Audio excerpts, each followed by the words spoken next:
बार फिर से हम उस खुदा की इबादत कर सकें, उस पवित्र परमेश्वर के पाक और पवित्र नाम को हम अपने ज़बान से ले सके प्रयोग। आज सचमुच बहुत ही सुंदर दिन है।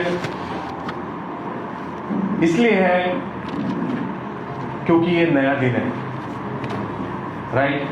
कई लोग थे जो कल का दिन नहीं देख पाए, कई लोग थे जो आज का दिन नहीं देख पाए, पर आज आप और मैं जिंदा है, ये उस खुदा का ही दया है, ये उस खुदा का ही रहम है। और वो परमेश्वर जो आप और मुझ पर बिना किसी शर्त के प्रेम करता है, वो प्रेम आप और मुझ पर जाहिर हुआ है। यदि आप और मैं पिछले सप्ताह भर देखते हैं तो ऐसे कई वक्त आए जहां पर हम अपने आप को निराश पा रहे थे, जहां पर हम अपने आप को अकेला पा रहे थे, जहां पर बहुत सारी परिस्थितियां थी, पर उन सारे बातों के बावजूद भी एक धीमी सी आवाज आपके कानों में जरूर पड़ी होगी, और वो ये है कि बेटी मैं तेरे साथ हूं, बेटे मैं तेरे साथ हूं। और हर एक परिस्थितियों में वो खुदा आपको और मुझे कहता है कि मैं तुम्हें कभी नहीं छोड़ूंगा, मैं तुम्हें कभी नहीं त्यागूंगा। आमीन, हालेलुया। सचमुच कुछ नया लग रहा है आज आपको? सेटअप में कुछ नया लग रहा है? क्या नया लग रहा है? लाइट्स पुरानी है। क्या नया लग रहा है आपको? यस, हमने खुदा की दया से एक नया स्पीकर हमने फिर से कुछ दिन पहले हमने परचेस किया। और जब कोई नई चीज़ आती है चर्च में तो बहुत हम उत्साहित होते हैं, क्योंकि हमें आज भी याद है कि जब हम छोटे छोटे इंस्ट्रूमेंट्स 1000-2000 के इंस्ट्रूमेंट्स के लिए हम लोग रुका करते थे, प्रार्थना क्या करते थे, बट परमेश्वर की दया है कि ये सारी चीज़ें हम परमेश्वर की महिमा के लिए ले पा रहे हैं, राइट। खुश हैं आप? सो हम बहुत उत्साहित है, क्योंकि हम लोग काफ़ी दिनों से दुआ कर रहे थे कि एक नया स्पीकर हम फिर से एक और ऐड ऑन कर सके, और आने वाले समय में हम और कुछ इंस्ट्रूमेंट्स परचेस करने जा रहे हैं। तो आप प्रार्थना करते रहिए ताकि हम परमेश्वर की महिमा के लिए हम बेहतर कर सकें। सो पिछले सप्ताह हम होली कम्युनियन के ऊपर प्रचार करना चाहते थे, पर भाई सोलोमन थे इसलिए हम कुछ प्रचार नहीं कर पाए। हमने उनको गवाही का समय दिया था और इतना समय नहीं था कि मैं प्रचार कर सकूं, इसलिए हमने वो होली कम्युनियन का जो पार्ट था, जो टॉपिक था, वो हमने स्किप किया। और आज मेरा फिर से 2-3 दिन से मैं फिर से प्रिपेयर कर रहा था कि मैं वही प्रचार करूं, और पवित्र आत्मा बार बार मुझे एक बात के लिए प्रेरित करते, और वो ये था कि मुझ में बने रहो, मुझ में बने रहो, मुझ में बने रहो। सो मैंने ये चाहा कि जो होली कम्युनियन वाला जो टॉपिक है वो हम आने वाले समय में हम ज़रूर से उसको कंक्लूड करेंगे, है ना। हो सकता है कि आप याद न रहे, चलेगा, पर हम फिर से आपको हम रिवाइव करेंगे उस टॉपिक को लेकर, और फिर से हम उस टॉपिक को आने वाले समय में लेंगे। पर आज जो मैं जिस टॉपिक के ऊपर बात करना चाहता हूँ वो बहुत ही उत्साहित करने वाला टॉपिक है, बहुत ही अपने आप को परमेश्वर के साथ जोड़ने वाला टॉपिक है। तो मैं आपसे निवेदन करूंगा कि अपने आप को जागरूक रखें, है ना। जागरूक यानी कैसा, आप समझ पा रहे हैं, है ना। कई मैं देख रहा था पिछले सप्ताह मैं यहाँ से प्रचार कर रहा हूँ और कुछ लोग प्रार्थना कर रहे थे मेरे लिए, है ना, दीवार के ऊपर सर रख के प्रार्थना कर रहे थे। तो मैं सोच रहा था कि इतनी प्रार्थना क्यों।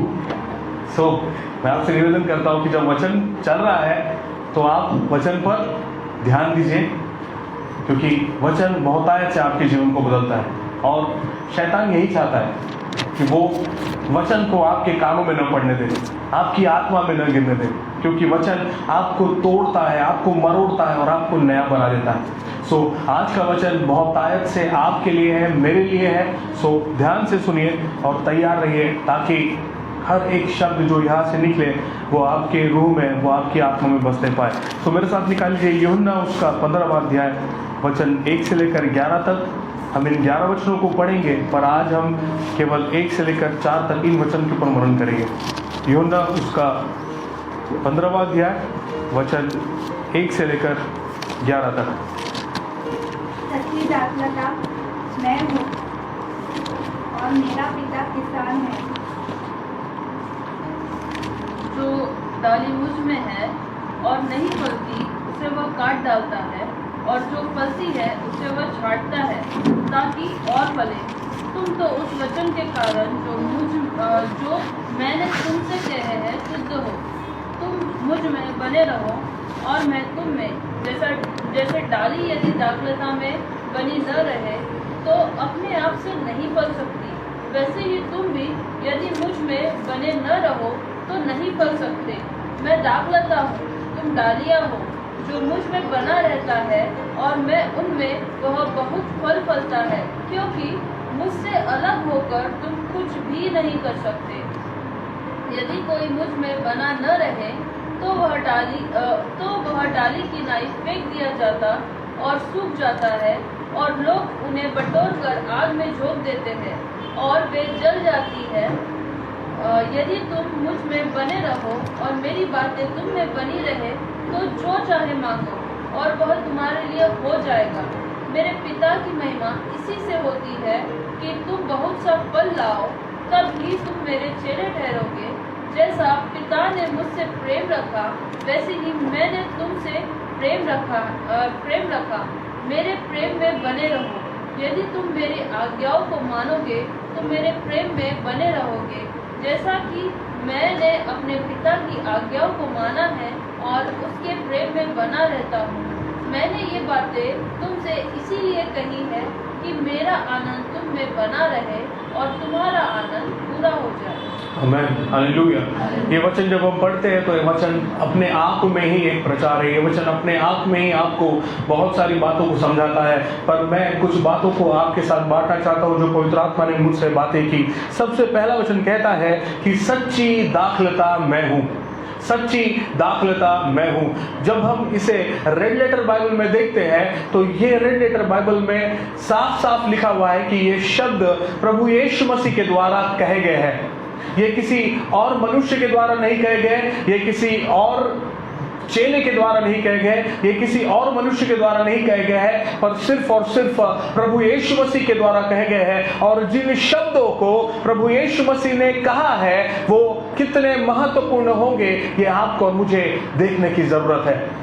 जो बात प्रभु यीशु मसीह कह रहे हैं वो कितनी महत्वपूर्ण बात होगी, इसलिए आप और मैं इन वचनों के ऊपर ध्यान देने की जरूरत है। इन वचनों को आपको और मुझे तोड़ने की जरूरत है। इन वचनों को आपको और मुझे खाने की जरूरत है, निगलने की जरूरत है, उसे पचाने की जरूरत है, ताकि ये वचन आपकी और मेरी जिंदगी में समा जाए और इन वचन के अनुसार हम चल सके।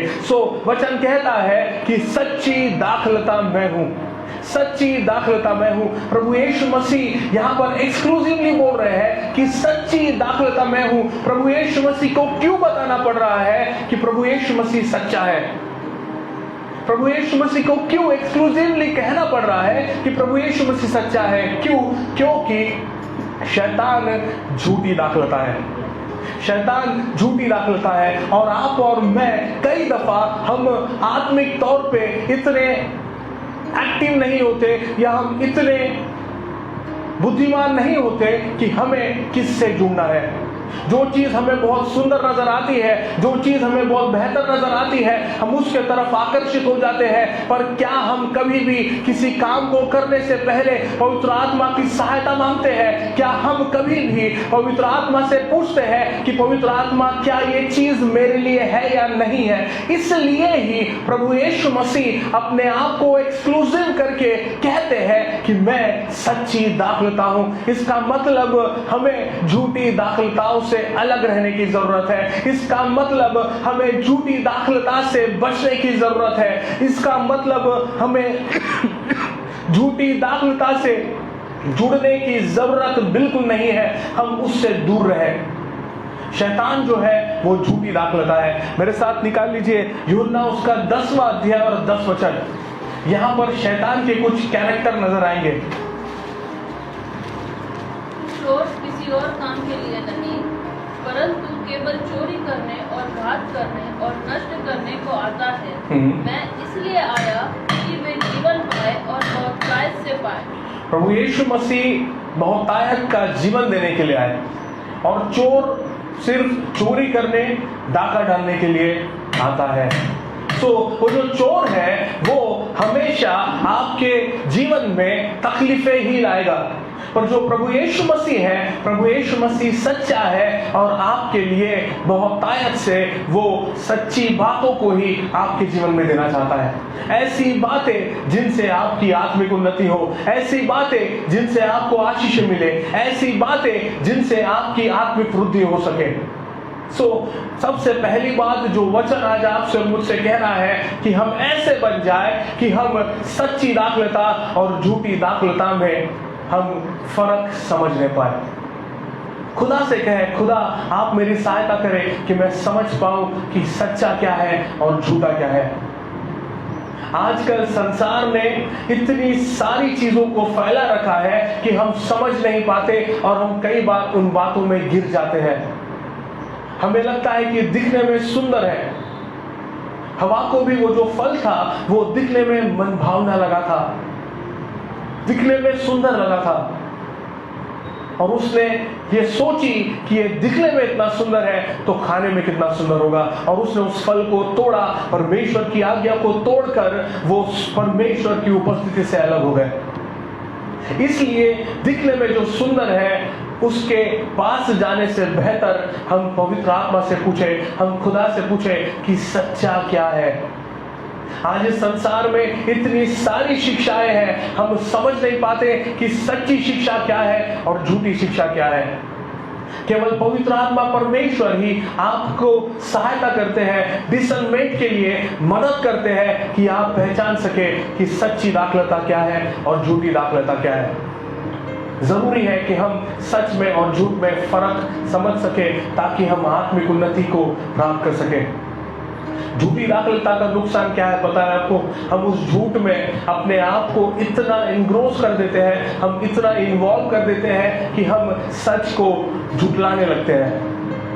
और जब वो सच हमारी जिंदगी में कोई महत्व का काम करने के लिए, कोई महत्वपूर्ण बात करने के लिए जब वो सच हमारे सामने आता है तो हम उसे अलग कर देते हैं और हम झूठ के पीछे चलने लगते हैं। इसलिए आज इतने सारे झूठे भविष्यवक्ताओं के, इतने सारे गलत बातों को बोलने वाले लोगों के बड़े बड़े फॉलोअर्स हैं। क्यों? क्योंकि वो डिसर्नमेंट नहीं कर पा रहे हैं कि सच क्या है, झूठ क्या है, सच्ची दाखलता क्या है और झूठी दाखलता क्या है। इसलिए प्रभु यीशु मसीह आप कह रहे हैं कि सच्ची दाखलता मैं हूं, सच्ची दाखलता मैं हूं। दाखलता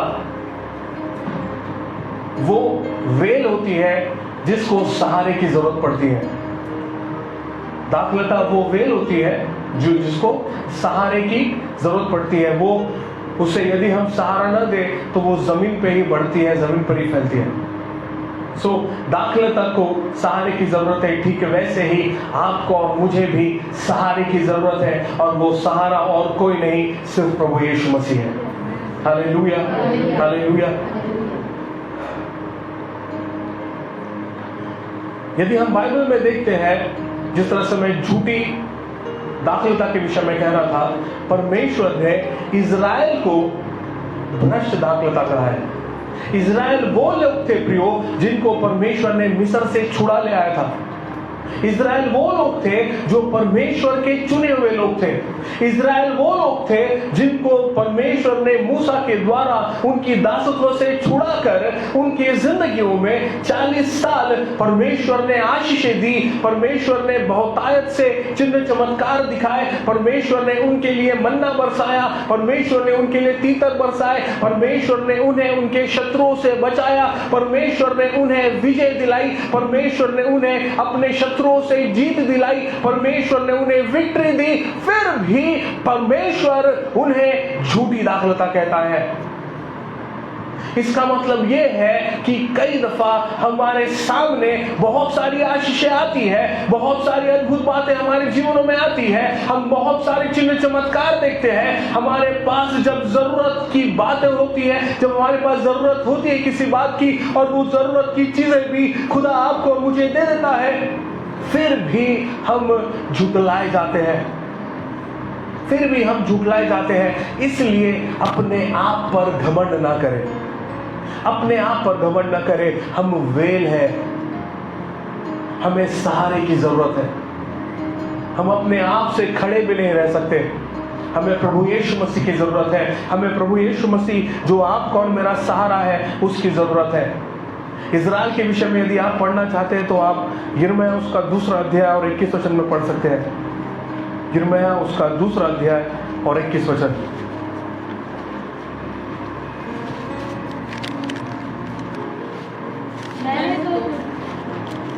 मैंने तो तुझे उत्तम जाति की दाखलता और उत्तम बीज करके लगाया था, फिर तू क्यों मेरे लिए जंगली दाखलता बन गई?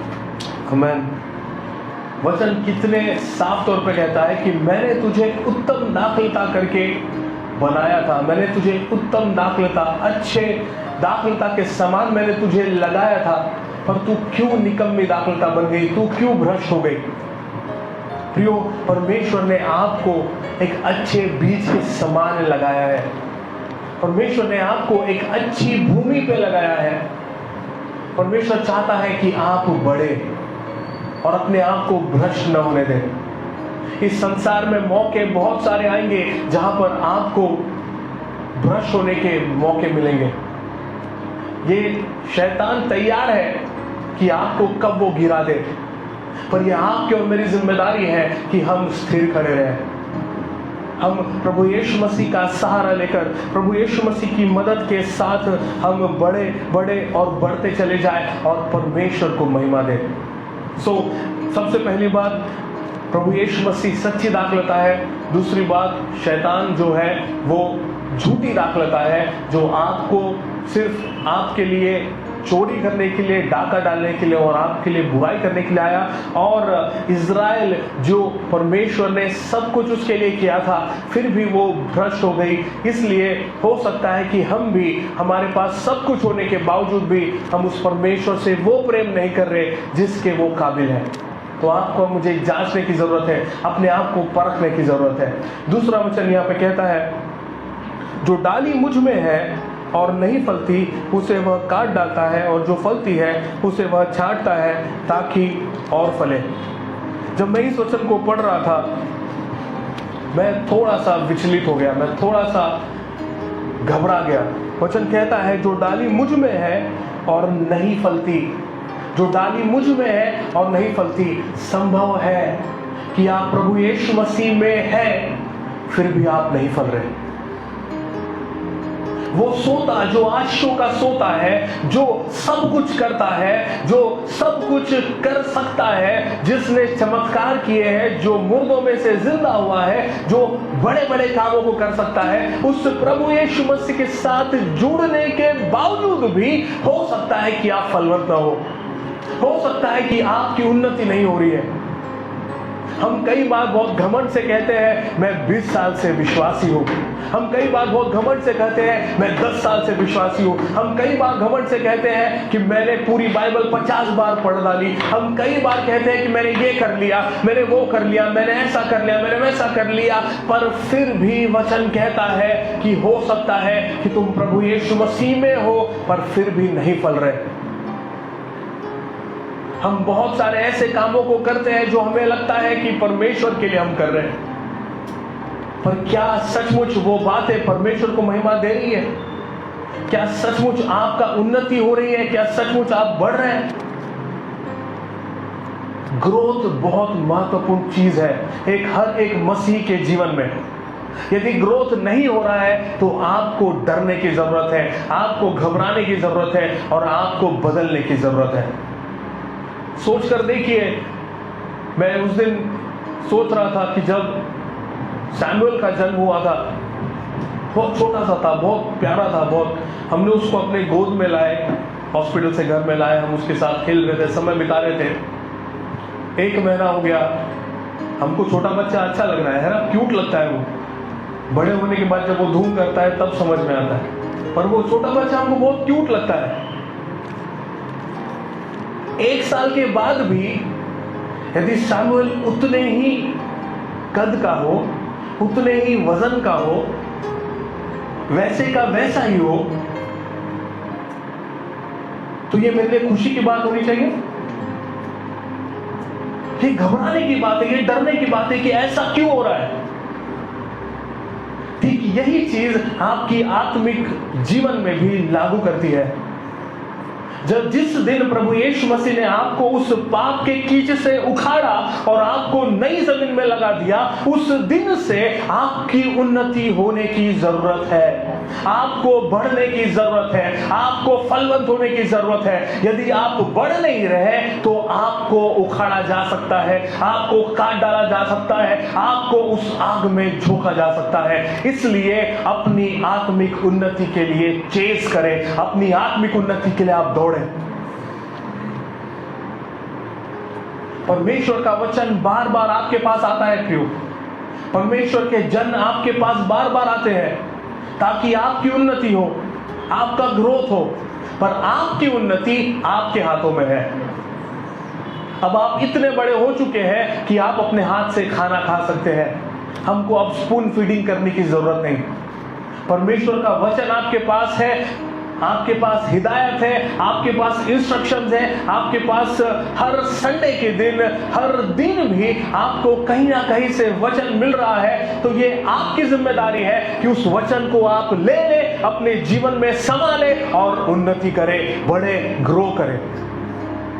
यदि आप ग्रो नहीं कर रहे हैं तो ऐसे ही सालों साल निकल जाएंगे प्रियो। हमने कितना बाइबल पढ़ लिया, हमने कितना प्रचार सुन लिया, ये मायने नहीं रखता। यदि आप हर दिन के लिए एक वचन को उठाकर अपनी जिंदगी में अप्लाई करने की शुरुआत कर रहे हैं तो वो आपको नया करेगा, वो आपको मजबूत करेगा, वो वचन आपकी उन्नति के लिए काम करेगा। उदाहरण के तौर पे परमेश्वर का वचन कहता है कि यहोवा मेरा चरवाहा है। यदि आपने इस वचन को अपने जीवन में ले लिया और संसार की बातों को बाजू में रखकर परमेश्वर को अपना सब कुछ मानकर आपने ये ठान लिया कि मैं परमेश्वर के पीछे चलूंगा, उस दिन से आपकी उन्नति होनी शुरू हो गई। हम तालाब बन के रह जाते हैं। तालाब का पानी कोई पी सकता है क्या? तालाब का पानी नहीं पी सकते, क्योंकि वो एक जमा हुआ पानी है, उसमें गंदगी पनपती है, उसमें कीड़े पनपते हैं, उसमें काई पनपती है। पर जो बहता हुआ पानी है, उस बहते हुए पानी को हम पी सकते हैं क्योंकि वो ताजा है। इसलिए परमेश्वर का वचन जब आपके पास आता है, आपको रिन्यू करता है, आपको नया करता है, आपको ताजा करता है। ये जरूरी है कि हम परमेश्वर के वचन को मौका दें कि वो आपको रिन्यू करे, वो आपको अंदर से तरोताजा बनाए। अपनी आत्मिक अकड़ में न रहे, अपनी आत्मिक अकड़ में न रहे। हम कई दफा अपने इस आत्मिक अकड़ के कारण, उस अहम के कारण गिरते हैं प्रियो। परमेश्वर को मौका दें, परमेश्वर के सन्मुख नम्र बने। आज से याद रखें कि आप डाली, आप वेल है। समझ रहे आप? वेल को सहारे की जरूरत होती है, वेल को सहारे की जरूरत है, और सहारा प्रभु यीशु मसीह है। सहारा प्रभु यीशु मसीह है।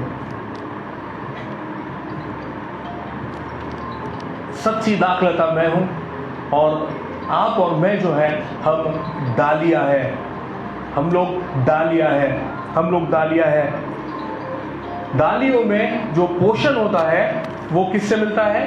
स्टेम से मिलता है। जो मेन स्टेम होता है ना, जो मेन तना होता है, उस तना से, उस तने से डालियों में वो सारा पोषण पहुंचाने का काम वो मेन तना करता है। जब आप और मैं परमेश्वर से जुड़े हुए होते हैं, तब तक हम परमेश्वर के द्वारा, प्रभु यीशु मसीह के द्वारा अपने आप में पोषण पाएंगे। हम अपने आप में पोषण पाएंगे। यदि आप और मैं प्रभु यीशु मसीह से नहीं जुड़े हुए हैं तो हम सूख जाएंगे प्रियो, हम सूख जाएंगे। और आत्मिक जो पोषण है वो क्या है पता है आपको? वो है पवित्र आत्मा परमेश्वर। जो आपका आत्मिक पोषण है वो पवित्र आत्मा परमेश्वर है। हर एक मसीही तब तक जिंदा रहता है जब उसके अंदर पवित्र आत्मा है। यदि पवित्र आत्मा निकाल ली जाए तो वो इंसान मर जाएगा। क्यों आपको पाप करते समय बेचैनी होती है? क्यों आपको झूठ बोलते समय आपको लगता है कि ये गलत है? क्योंकि पवित्र आत्मा आपसे बात कर रहे हैं, पवित्र आत्मा आपको कायल कर रहे हैं कि ये गलत है, ये झूठ है। एक व्यक्ति उस दिन मर जाता है जिस दिन पवित्र आत्मा उसके भीतर से चली जाती है। आपको और मुझे पवित्र आत्मा परमेश्वर को अपने भीतर, जिस तरह से हम पिछले सप्ताह मैंने बताया था कि वो पवित्र आत्मा पेंतीकोस्त के दिन उन सब में समा गई, वो पवित्र आत्मा आज आपके और मेरे भीतर है। पुराने नियम में वो मंडराता था, पवित्र आत्मा मंडराता था, पृथ्वी के ऊपर मंडराता था, और परमेश्वर किसी कार्य को करने के लिए कई बार उस पवित्र आत्मा को किसी व्यक्ति के ऊपर ठहरने की अनुमति देते थे, फिर वो पवित्र आत्मा वापस ले लिया जाता था। पर आपके लिए और मेरे लिए प्रिविलेज है कि वो पवित्र आत्मा आपके और मेरे भीतर है। हम कैसे उस पवित्र आत्मा को हम शोकित कर सकते हैं, हम कैसे उस पवित्र आत्मा को दुख दे सकते हैं? ये जरूरी है कि हम पवित्र आत्मा को अपने अंदर जब हम रखे हुए हैं तो हम उस तरह से जिए, हम उस तरह से जिए। कभी आपने नोटिस किया है, मैं नहीं जानता कितने लोगों ने नोटिस किया है, पर जब हम नया नया सूट डाल लेते हैं ना अपने ऊपर, तो हमारे चलने का ढंग बदल जाता है। महंगा वाला शर्ट है ना, भले ही वो सामने वाले व्यक्ति को 100 रुपए वाला शर्ट लग रहा हो, पर जब हमको पता है कि हमने उसके लिए 3000 रुपए दिया है, तो हमारा चलने का तरीका बदल जाता है ना। हम ब्रांड दिखाने लग जाते हैं, लोगो दिखाने लग जाते हैं, देखो ब्लैकबेरी का। क्यों? क्योंकि हमने उतना पैसा खर्च किया है और पहनने के द्वारा हमको क्या आ गया? कॉन्फिडेंस आ गया। ठीक वैसे ही पवित्र आत्मा आपका कॉन्फिडेंस है, पवित्र आत्मा परमेश्वर आपका कॉन्फिडेंस है। जब पवित्र आत्मा आपके भीतर है तो आपका आत्मिक चाल चलन पूरी तरह से बदल जाना चाहिए। हम किस तरह से लोगों से बात कर रहे हैं, हम किस तरह से लोगों से इंटरैक्ट कर रहे हैं, हम किस तरह से लोगों से बर्ताव कर रहे हैं, अपने आप वो पवित्र आत्मा परमेश्वर बदलने लगता है। क्यों? क्योंकि आपने उन्हें एक्नॉलेज किया, आपने उन पर कॉन्फिडेंस दिखाया है। सो जरूरी है कि पवित्र आत्मा को अपने भीतर रहने दें, क्योंकि वो ही आपके पोषण का सोर्स है, वही आपको बढ़ाता है, वही आपकी आत्मिक उन्नति करता है। आज घर में जाने के बाद आप जरूर से थोड़ा सा मनन कीजिएगा कि जब मैंने प्रभु यीशु मसीह को स्वीकार किया था और आज मैं कहाँ हूं। यदि आप वही अपने आप को पा रहे हैं तो मैं चाहता हूं कि आप घुटनों पर आए और अपने आप को रीडेडिकेट करें, अपनी जिंदगी को दोबारा प्रभु यीशु मसीह को दीजिए और कहें कि प्रभु यीशु मसीह आप मुझे फिर से तैयार करें, आप मुझे रिन्यू करें, आप मुझे रिवाइव करें। पवित्र आत्मा परमेश्वर आप मुझ में फिर से चले फिरे, आप फिर से मुझ में वास करें और मेरे द्वारा आप कार्य करें। सो पवित्र आत्मा परमेश्वर आपकी आत्मिक उन्नति का सोर्स है। वचन कहता है जो डाली काम में नहीं आती उसे वो काट देता है। तो परमेश्वर नहीं चाहता कि हम निष्फल शाखा बने, परमेश्वर चाहता है कि हम फलदायी शाखा बने। मेरे साथ निकाल लीजिए मत्ती उसका 3 अध्याय और 10वां वचन।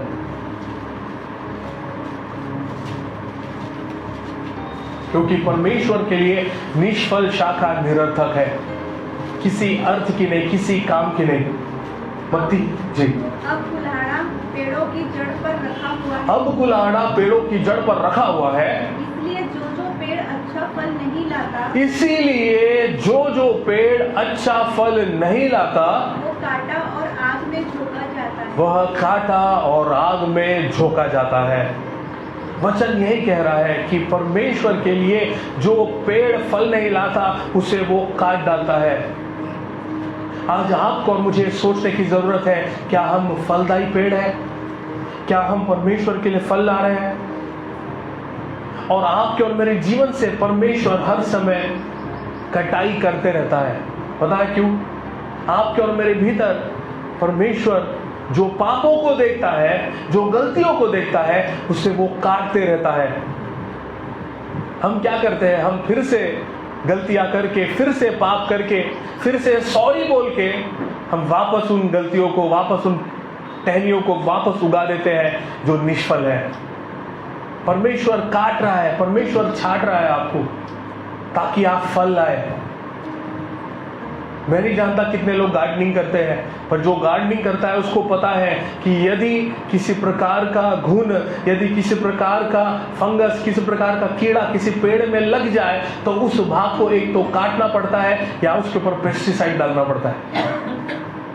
और उस पेड़ को काटने के बाद, उस जगह को काटने के बाद, उस जगह से और 2-3 नए डंडियां और 2-3 नए पत्ती आ जाती है। सो कटाई छटाई आपकी उन्नति के लिए है।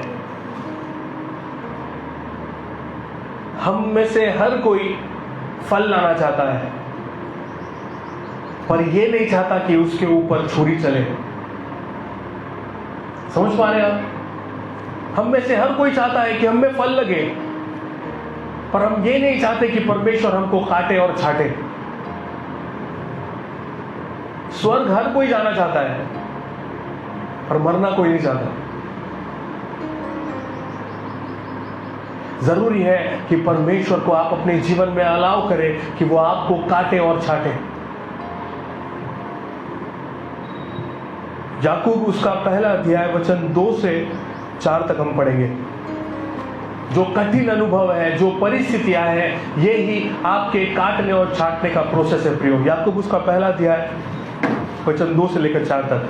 हे मेरे भाइयों, जब तुम नाना प्रकार की परीक्षाओं में पड़ो तो उसको पूरे आनंद की बात समझो। आमीन। यह जानकर कि तुम्हारे विश्वास के परखे जाने से धीरज उत्पन्न होता है, पर धीरज को अपना पूरा काम करने दो कि तुम पूरे और सिद्ध हो जाओ और तुम में किसी बात की घटी ना रहे। हालेलुया। कठिन परिस्थितियां आपके अंदर धीरज उत्पन्न करते हैं और धीरज काम करता है। आपके बिहाफ में धीरज काम करता है। जरूरी है कि हम उन परिस्थिति को अपने जीवन में आने दें, पर जिस तरह से वचन कहता है, मैं उस वचन को बार बार दोहराता हूं। भजन संहिता उसका 23 उसका 4, चाहे मैं घोर अंधकार से भरी हुई तराई में क्यों ना होकर चलूं तो भी मैं हानि से नहीं डरूंगा, क्योंकि तू मेरे साथ में है। जब आपके जिंदगी में ये छटाई का प्रोसेस होना, जब आपके जीवन में परिस्थिति आए ना, अपने आप को अकेला कभी मत समझिए। परमेश्वर आपके साथ में है। वो प्रभु यीशु मसीह आपके संग में है। आपको सामर्थ देगा, आपको ताकत देगा, आपको मजबूत करेगा और आपको उस परिस्थिति से विजयी होकर बाहर निकालेगा। वो परमेश्वर है जो आपकी और मेरी परिस्थिति में, आपके और मेरे साथ होता है। हम कई दफा उस खुदा को कोसते हैं कि मैं बीमार हूं और परमेश्वर मेरे साथ में नहीं है। नहीं प्रियो, आप बीमारी की उस अवस्था में है जरूर, पर आप मरे नहीं, क्योंकि परमेश्वर चाहता है कि यह बीमारी आपको कुछ सिखाए। परमेश्वर के तरीके अलग अलग हैं आपको सिखाने के। परमेश्वर ने उसके दासों को अलग अलग तरह से सिखाया। कई बार परमेश्वर ने प्रोफेट को भेजे गलतियों को बताने के लिए, कई बार गधे से भी बुलवा दिया। तो हो सकता है कि परमेश्वर जब आपके जीवन में कुछ परिस्थिति को लेकर आ रहे हैं तो उस परिस्थिति को आनंद की बात समझे, उस परिस्थिति को अपने जीवन में आने दे और लड़े। परमेश्वर आपकी सहायता करेंगे, परमेश्वर आपके संग रहेंगे और आपको मजबूत बनाएंगे और आपको उस परिस्थिति से विजयी निकालेंगे। परमेश्वर आपको उस परिस्थिति से विजयी बाहर निकालेंगे। ये जो कठिन अनुभव है ना, वो आपको नम्र बनाते हैं, आपके घमंड को चूर करते हैं। कई दफा हम में आत्मिक घमंड भी आ जाता है। हम कई बार सामने वाले व्यक्ति को हम कम आंकने लग जाते हैं, पर जब आप में और मुझ में पवित्र आत्मा है तो वो आपको नम्र बनाती है। इसलिए तो पौलुस कहता है कि मैं अपने शरीर को मारता और कूटता हूं। क्यों? क्योंकि वो अपने आप को नम्र बनाना चाहता है। और जो व्यक्ति नम्र है, जो व्यक्ति दीन है, जो व्यक्ति घमंड रहित है, वही व्यक्ति परमेश्वर के सामने खड़ा रह सकता है प्रियो। घमंडियों की जगह नहीं है वहां पे। घमंडियों की अगर जगह होती तो परमेश्वर शैतान को वही रहने देता, स्वर्ग में ही रहने देता। वो 1/3 स्वर्गदूतों को भी वही रहने देता। परमेश्वर उस स्वर्ग से उन शैतान को और उन 1/3 स्वर्गदूतों को नहीं निकालता। घमंड की जगह परमेश्वर के सामने बिल्कुल नहीं है। अपने आप को दीन करे, अपने आप को नम्र करे। जब आप और मैं अपने आप को नम्र और दीन करते हैं, हम परमेश्वर को अनुमति देते हैं अपनी जिंदगियों पर काम करने की। हम कभी भी संपूर्ण नहीं हो सकते, पर हम संपूर्ण होने की स्थिति में चलते रहते हैं। हम परमेश्वर की अगुवाई में, परमेश्वर की सहायता से हम कंप्लीट होने की परिस्थिति में चलते रहते हैं। इसलिए जरूरी है कि हम नम्र बने, क्योंकि नम्र, घमंड रहित होना परमेश्वर के सन्मुख खड़े रहने का पात्र आपको और मुझे बनाता है। वचन कहता है कि तुम उत्तम फल लाओ। दूसरा वचन कहता है कि तुम उत्तम फल लाओ। जो व्यक्ति घमंड रहित है, जो व्यक्ति पाप रहित है, जिनमें जो वचन कहता है कि ये चीज तुम में न हो, वो चीज आप में और मुझ में जब नहीं रहती, तब ही हम फल लाते हैं। हमें कौन नहीं चाहता कि हम फल न लाए? हम में से हर एक व्यक्ति यही चाहता है कि हमारी जिंदगियों से फल निकले और औरों के लिए आशीष का कारण ठहरे। परमेश्वर चाहते हैं कि आप और मैं उत्तम फल लाए। परमेश्वर चाहते हैं कि आप और मैं उत्तम फल लाए। और उत्तम फल क्या है? पवित्र आत्मा के फल गलतियों उसका 5वां अध्याय 23 वचन से लेकर 22 वचन से लेकर 23 वचन में पाते हैं। गलतियों उसका 5वां अध्याय 22 वचन से लेकर 23 वचन तक। ये आपके लिए एक होमवर्क हो सकता है। आप घर पे जाइए और इन 9 फलों को आप याद कर लें। जी। पर आत्मा का फल प्रेम, आनंद, मेल, धीरज और कृपा, भलाई, विश्वास, नम्रता और संयम है। ऐसे कामों के विरोध में कोई भी व्यवस्था नहीं। आमीन। ये जो 9 फल है, प्रेम, आनंद, शांति, धीरज, कृपा, भलाई, विश्वास, नम्रता, संयम, ये जो फल है, ये आपके और मेरे जीवन में आत्मिक तौर पे कार्य करने के द्वारा लगते हैं प्रियो। वो आत्मिक फल आपके और मेरी जिंदगी में तब लगते हैं जब हम आत्मिक तौर पे हम मेहनत करते हैं। जिस तरह से मैंने कहा कि यदि आपको फल चाहिए तो आपको उस पेड़ के ऊपर मेहनत करना पड़ता है, आपको खाद डालना पड़ता है, आपको उस पेड़ की देखभाल करनी रहती है। आप ऐसे उस पेड़ को नहीं रख सकते, आपको उसके ऊपर मेहनत करना पड़ेगा, उसको काटना छांटना पड़ेगा, उसमें खाद डालना पड़ेगा, उसमें रेगुलर पानी डालना पड़ेगा, तब जाकर आप एक फूल देख सकते हैं, आप एक फल देख सकते हैं।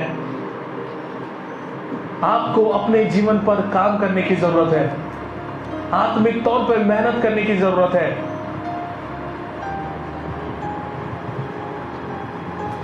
हम कई दफा सोचते हैं कि हो जाएगी चीजें अपने आप नहीं हो सकता। यदि आप आत्मिक उन्नति चाहते हैं तो आपको परस्यू करना पड़ेगा, आपको प्रभु यीशु मसीह के पीछे चलना पड़ेगा, आपको प्रभु यीशु मसीह के बताए हुए रास्तों पर चलना पड़ेगा।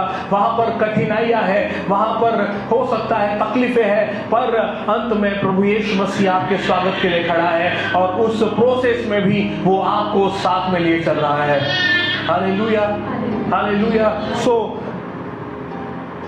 आपके और मेरे जीवन में परमेश्वर चाहते हैं कि फल लाए, आत्मा के फल लाए। बहुत जरूरी है कि हमारे अंदर वो आत्मिक फल दिखे, परमेश्वर को नजर आए और लोगों को नजर आए। इसलिए ही मसीही लोग संसार में ऑड मैन आउट बन जाते हैं। समझ पा रहे हैं आप? कई दफा इसलिए ही लोग आपकी हंसी उड़ाएंगे। आप झूठ में शामिल नहीं हो रहे हैं, आप उनकी बुराइयों में शामिल नहीं हो रहे हैं, आप उनकी गंदगी में शामिल नहीं हो रहे हैं, इसलिए संसार आपको अलग कर देगा। बेहतर है आप अलग रहकर भी फल ला सकते हैं। ये आपके लिए गुड न्यूज है। आप अलग रहकर भी, आप अकेले रहकर भी आप मेजॉरिटी है, क्योंकि आपके साथ परमेश्वर है। वो आपकी सहायता करेगा, वो आपकी मदद करेगा और आपको मजबूत बनाएगा और आपके जीवन के द्वारा फल ले आएगा। तो ये सबसे पहला प्रकार का फल है जो आत्मिक फल है। दूसरा फल जो परमेश्वर आपकी जिंदगी से चाहते हैं वो ये है कि आपका जीवन ऐसा बन जाए कि आप औरों को भी परमेश्वर के राज्य में लेकर आ सके। परमेश्वर हर एक आत्मा को फल के समान देखता है। प्रियो, आपकी और मेरी जिम्मेदारी है कि हम लोगों को अपनी गवाही बताएं। आपकी और मेरी जिम्मेदारी है जो लोग अंधियारे में हैं उन्हें आप और मैं उजाले का रास्ता बताएं। जहां पर जितने लोग बैठे हैं उनमें से किसी ना किसी ने किसी ना किसी को बताया होगा, इसलिए वो आज यहां पर है। आपकी और मेरी जिम्मेदारी है कि हम दूसरों के जीवनों में परमेश्वर के वचन को बोए, हम उनकी सहायता करें कि वो उजियाले को देख सके। नहीं तो वो अंधियारे और उजियाले में फर्क नहीं देख पाएंगे। जरूरी है कि आप और मैं नए विश्वासियों को परमेश्वर के करीब लेकर आए, नई आत्माओं को परमेश्वर के राज्य में जोड़ सके। तीसरा वचन के मनन और विश्वास के द्वारा ही हम शुद्ध होते हैं। मैं कुछ समय सोचने के लिए मजबूर हो गया कि ये वचन अचानक से क्यों बोला गया। परमेश्वर दाग के बारे में बोल रहे हैं, परमेश्वर दूसरी बातों के बारे में बोल रहे हैं, पेड़ के बारे में बोल रहे हैं, और अचानक से परमेश्वर शुद्धता के बारे में बोल रहे हैं। प्रभु यीशु मसीह के 12 चेले थे। प्रभु यीशु मसीह उन 12 चेलों को बता रहे थे, पर उनमें से एक था जो शुद्ध नहीं था, वो था यहूदा इस्करियोत। इन 11 में भी कमियां थी, इन 11 में भी छटाई की जरूरत थी, इन 11 में भी बहुत सारी ऐसी कमियां थी जो परमेश्वर चाहते थे कि उनके जीवन से निकल जाए। इसलिए परमेश्वर उन्हें कह रहे थे कि तुम शुद्ध बनो। आपको और मुझे शुद्ध बनने की जरूरत है। आपको और मुझे शुद्ध बनने की जरूरत है। आपको और हमें शुद्ध बनने की जरूरत है। हम कई बार हम लोगों को अपना उदाहरण बनाते हैं।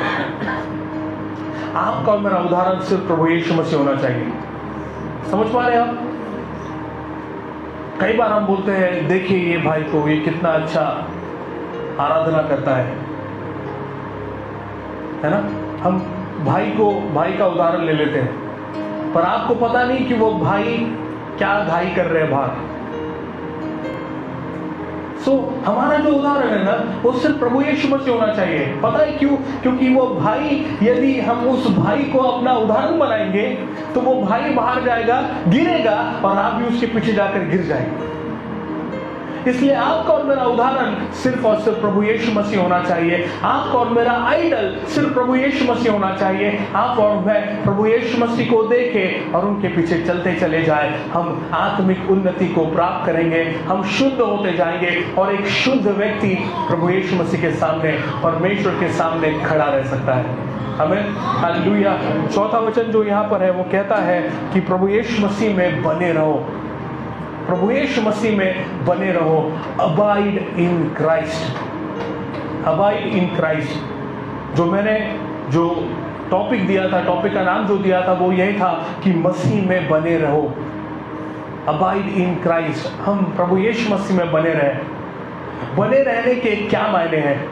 सबसे पहली बात, प्रभु यीशु मसीह से, परमेश्वर से प्रेम करें।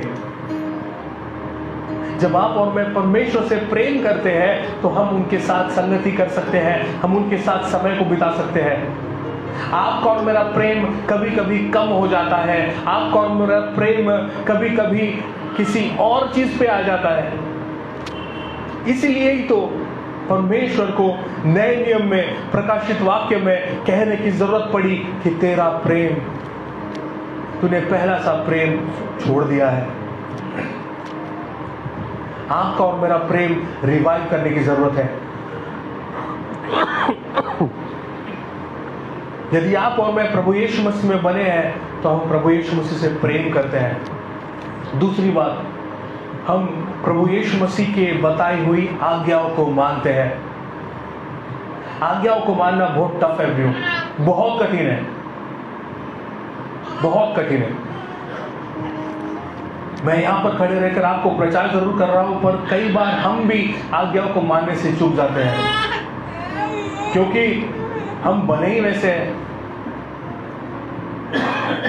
बाहर संसार में निकल जाओ, दीवार पे लिखा हुआ होता है कि यहां पर थूकना, और वहां पे आपको नहीं दिखेगा थूका हुआ, है ना? वहीं पर आपको थूका हुआ दिखेगा, क्योंकि हमारी टेंडेंसी है, हम आज्ञाओं को नहीं मान सकते। गवर्नमेंट ने इतने सुंदर सिग्नल बना के रखे हैं आपके लिए, हम क्या करते हैं? हम ही गवर्नमेंट अपने आप को बना लेते हैं, निकल जाते हैं। जो आज्ञा है वो आपकी उन्नति का कारण बनती है। बाइबल में देखिए, परमेश्वर ने जितनी जितनी आज्ञाएं जो जो दासों को दी, और जब उन दासों ने उन आज्ञाओं को माना, उनकी जिंदगियों में आशीषें आई। जब हम आज्ञाओं को मानते हैं, आशीषें हमारे पीछे होती है। आज्ञाओं को मानते ही वो आशीषें आपके और मेरे जीवन में काम करने लग जाती हैं। आज्ञाएं कठिन जरूर है, पर मानने की शुरुआत करें। हर दिन आपको इंस्ट्रक्शन मिलते हैं, बाइबल में हर दिन आप कहीं ना कहीं इंस्ट्रक्शन पाएंगे। बहुत जरूरी है जब परमेश्वर के दास भी आपको कोई इंस्ट्रक्शन दे तो उसे मान ले, क्योंकि वो दास पवित्र आत्मा के चलाए चलने वाले होते हैं। कई बार वो इंस्ट्रक्शन वो दास आपको इसलिए दे रहा है क्योंकि वो जानता है कि आने वाले समय में आप गिर सकते हैं, और जब उस इंस्ट्रक्शन को आप मान लेते हैं, आप उस गिरने की परिस्थिति से अपने आप को लज्जित होने से बचा लेते हैं। इंस्ट्रक्शंस को फॉलो करें, आज्ञाओं को माने। आज्ञा एक ब्लेसिंग का सोर्स है, आज्ञा आपको आशीषों से भर देती है। हर आज्ञा के बाद आपको आशीषें नजर आएंगी। बाइबल में जितनी भी आज्ञाएं हैं, उन सारी आज्ञाओं को मानने के बाद लोगों ने आशीषें ही पाई है। आप और मैं आज्ञाओं को माने। बने रहने का मतलब प्रेम करें, आज्ञाओं को माने। तीसरी बात, प्रार्थना करें। जो व्यक्ति प्रार्थना करता है वो प्रभु यीशु मसीह में बना रहता है। क्यों? क्योंकि प्रार्थना व्यक्ति को नम्र करती है। प्रार्थना बताती है कि मुझ में कुछ भी सामर्थ नहीं, अब भी मुझे मांगना पड़ेगा परमेश्वर से। और जब तक हन्नू रोती नहीं है, तब तक दीपिका भी उसको खाना नहीं देती। जबकि दीपिका बहुत प्रेम करती है हन्ना से, है ना, फिर भी जबरदस्ती उसको नहीं देती, क्योंकि वो जबरदस्ती अगर उसको खिलाते रहेंगे दिन भर तो उसकी तबीयत खराब हो जाएगी। ठीक वैसे ही जब आपको और मेरी जरूरत होती है, जब हम पुकारते हैं, तब परमेश्वर आपको और मेरी प्रार्थनाओं को सुनता है।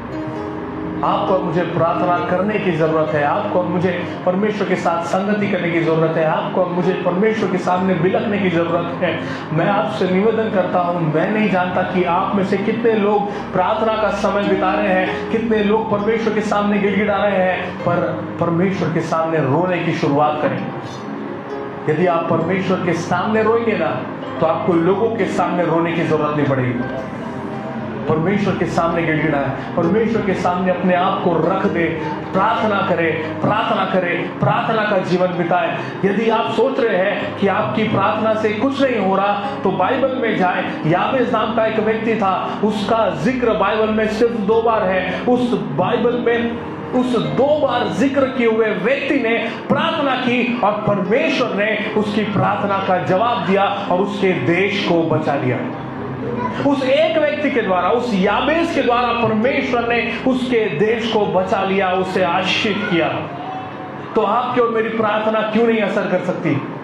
आपकी और मेरी प्रार्थना क्यों नहीं काम कर सकती? आपको और मुझे परमेश्वर के सम्मुख जाना है, प्रार्थना करना है। प्रार्थना का जीवन आपको मजबूत करेगा। चौथी और आखिरी बात जो आपको बने रहने में मदद करती है, वो है आराधना। वो है आराधना। मैं नहीं जानता कितने लोगों को आराधना का मतलब पता है कि नहीं। कुछ दिन पहले मैंने एक आराधक से पूछा कि प्रेज एंड वर्शिप का मीनिंग क्या है। वो भाई ने बहुत कॉन्फिडेंस से कहा, प्रेज यानी फास्ट सॉन्ग, वर्शिप यानी स्लो सॉन्ग, आराधना सॉन्ग है ही नहीं। आराधना वो है जो आपकी आत्मा से निकलती है।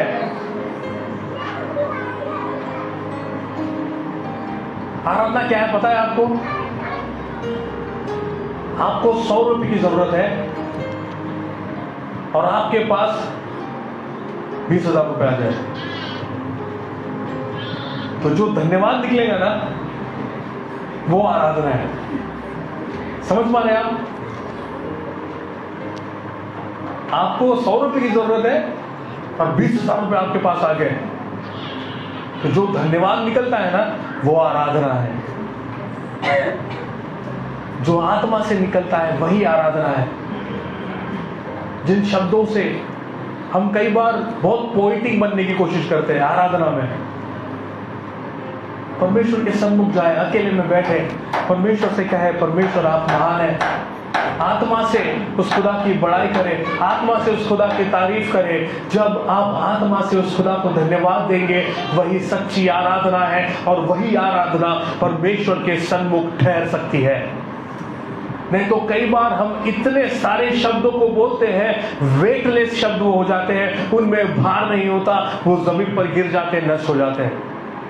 इसलिए जब आप आत्मा से कुछ शब्दों को कहते हैं, वो शब्द परमेश्वर के सन्मुख जाके ठहरते हैं और वो उस धूप के मानिंद है जो बलिदान के बाद उठा करता था, उस खुशबू के मानिंद है, उस धुएं के समान है जो बलिदान के बाद उठता था और परमेश्वर के सन्मुख जाकर ठहर जाता था।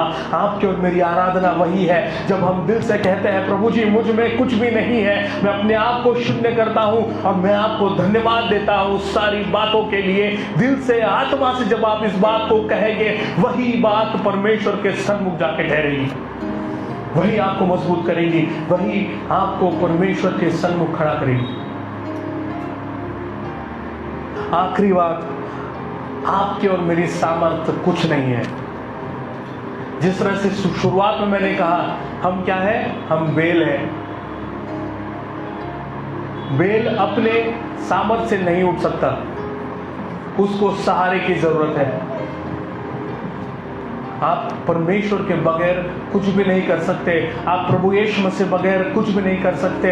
आज आपके पास पैसा है, आज आपके पास घर है, आज आपके पास खाने को रोटी है, आज आपके पास सब कुछ है, वो इसलिए नहीं है क्योंकि आपने कुछ किया, वो इसलिए है क्योंकि परमेश्वर ने आप पर दया दिखाई है, परमेश्वर ने आपसे प्रेम किया है, इसीलिए ही आपके मेज पे रोटी है प्रियो।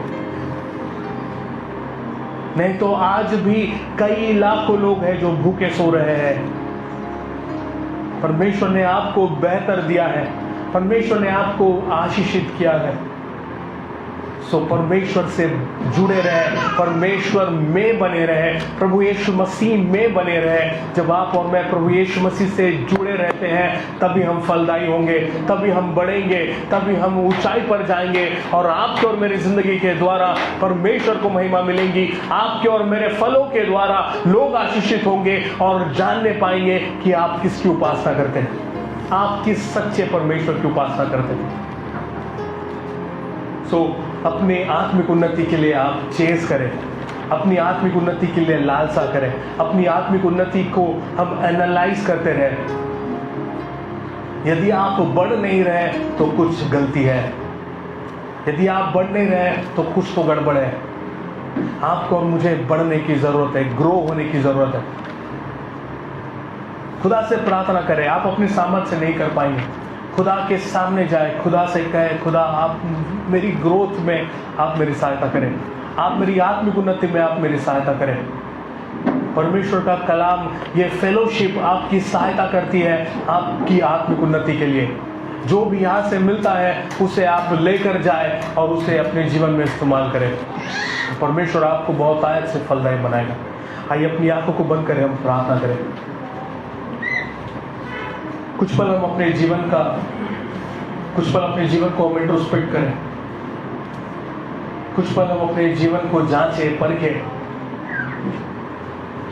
क्या मैं फलदायी वृक्ष हूं? क्या मेरे जीवन से फल आ रहे हैं? Hallelujah, hallelujah. क्या मेरी आत्मिक उन्नति हो रही है? क्या मैं बढ़ रहा हूं, या मैं वही हूं जहां 10 साल पहले था?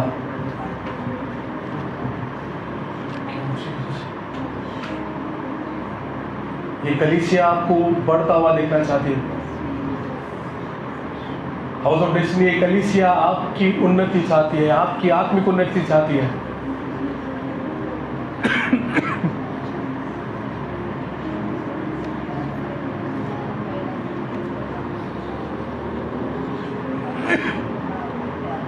खुदा से कहें, खुदा मैं आपसे वो पहला सा प्रेम करना चाहता हूं।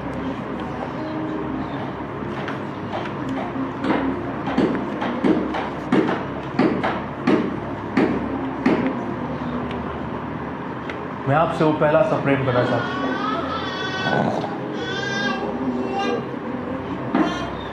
हालेलुया, धन्यवाद।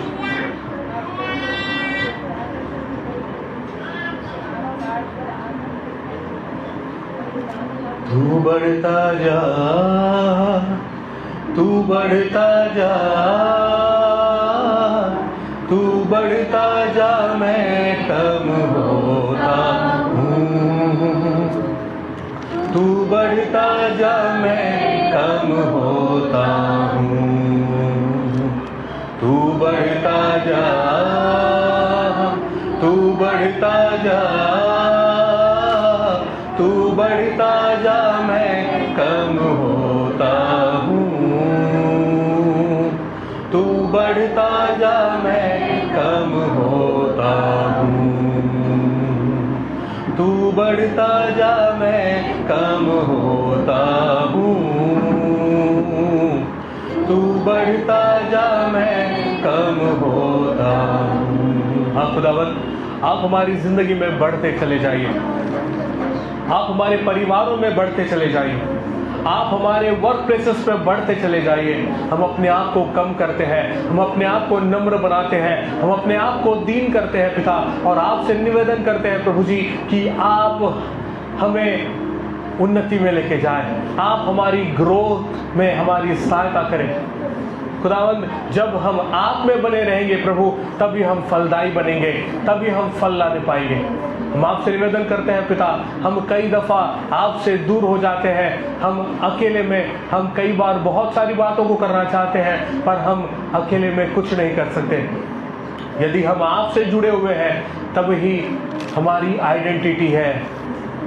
हम आपसे निवेदन करते हैं पिता, यहाँ बैठे हुए प्रत्येक जन अपनी आत्मा की जांच करें, अपनी आत्मा की परख करें, और खुदावंद वो आप में बढ़ते चले जाए, हम ये दुआ करते हैं। खुदा, ये हाउस ऑफ डेस्टिनी की ऐसी कलीसिया बन जाए जो बहुत सारे डिसाइपल्स को, बहुत सारे परमेश्वर के दासों को, बहुत सारे आराधकों को उत्पन्न करने वाला बन सके प्रभु, और आपके राज्य पे, आपके राज्य की बढ़ोतरी का हिस्सा बन जाए। हम यही दुआ करते हैं पिता, हम धन्यवाद देते हैं पिता। दावन, आज जो भी वचन आपके सिंहासन से हम तक पहुंचाए पिता, सहायता करें प्रभु कि वो हर एक वचन हमारे जहन में उतरे, हमारे आत्मा में समा जाए, और हम उसको मनन कर सके, उसके ऊपर कार्य कर सके, और हम आत्मिक उन्नति में बढ़ सके। हम धन्यवाद देते हैं सारी बातों के लिए पिता। हर एक बातों को आप ही के हाथों में सौंपते हुए छोटी सी विनती प्यारे बेटे प्रभु यीशु मसीह के नाम से मांगते, इसलिए सुनिए, दया से कबूल कीजिए पिता। आमीन, आमीन। और प्रभु यीशु मसीह का अनुग्रह, परमेश्वर का प्रेम और पवित्र आत्मा की सहभागिता जब तक प्रभु यीशु मसीह का दूसरा आगमन न हो जाए, हम सबों के साथ सदैव सदैव बना रहे। आमीन, आमीन।